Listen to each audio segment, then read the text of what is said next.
Hi, welcome to Donegal Dad. I'm Mark, and today we're going to have a look at a train set.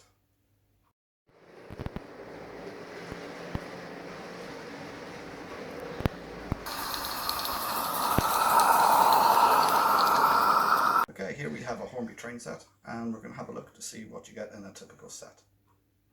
So this is what you get in any train set. Generally you get some sort of loco, some sort of rolling stock, your oval of track, and your power supply and controller. So what do we do next? Well, let's set it up and see how it runs. Here we have a piece of track. This on the end here is a fish plate, and that is used for joining the tracks. It also helps conduct electricity along the tracks. So to put the tracks together, you just line them up like so, lining up the fish plates with each end, and a gentle push together. There we go. You have to be quite careful with these because the fish plates can be quite delicate and are easily bent if you're too rough, but spare fish plates are easily available. Right, let's carry on putting this oval of track together. And remember, when you're pushing the track together, do it on a flat level surface. It reduces the risk of any damage happening to the track. Right, that's the oval of track complete with the point.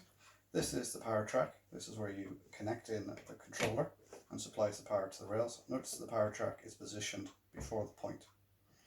And the controller, the other end of the power adapter, the transformer, is plugged in and slotted in here.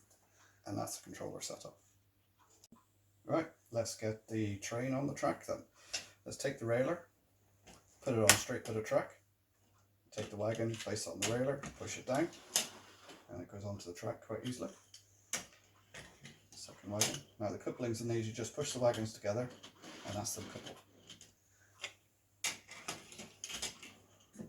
The loco. Right, that's the train on the track. Let's give it a test run. Right, let's get this train going.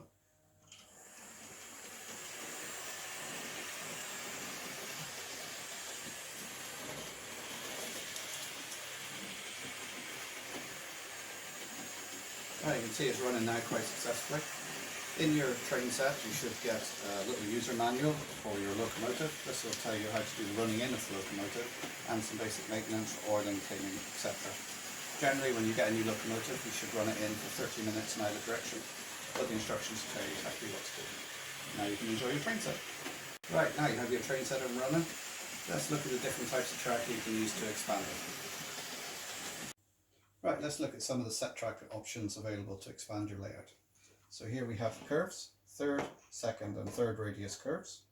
This oval here is made up of third radius. Here we have an example of some of the straights. This is a single and double. Points, left and right. We have curved points. They also come in left and right. Crossovers. Here we have some express points. They also come in left and right. And here we have a three-way point. These are some of the more popular options in set track for expanding your layout. This is a piece of flexible track, which is a bit more versatile. You can use it to any design or curve you want on your layout. It takes a bit more work because you have to trim it to get it to fit your design. There's just some of the options for expanding your layout.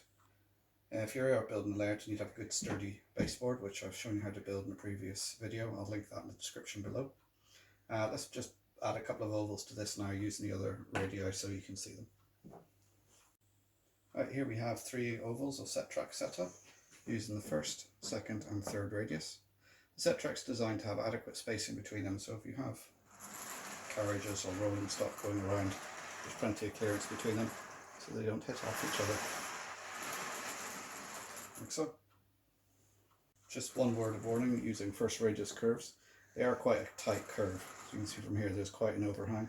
If you do get bigger rolling stock and locomotives, there is a chance they will derail on that curve because it's just too tight for them. So if you have the space and you can, stick to second radius being your smallest radius you use. To help you with the design of the layout, you can go onto the Peco website, which I'll link in the description below, and you can print off the different types of points to help you with designing it on your baseboard.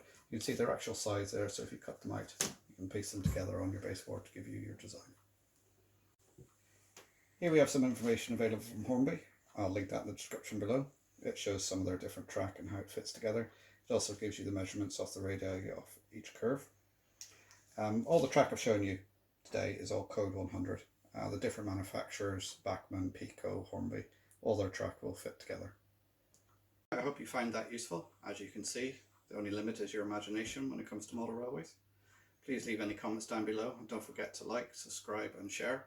And thanks for watching, and I'll see you next time.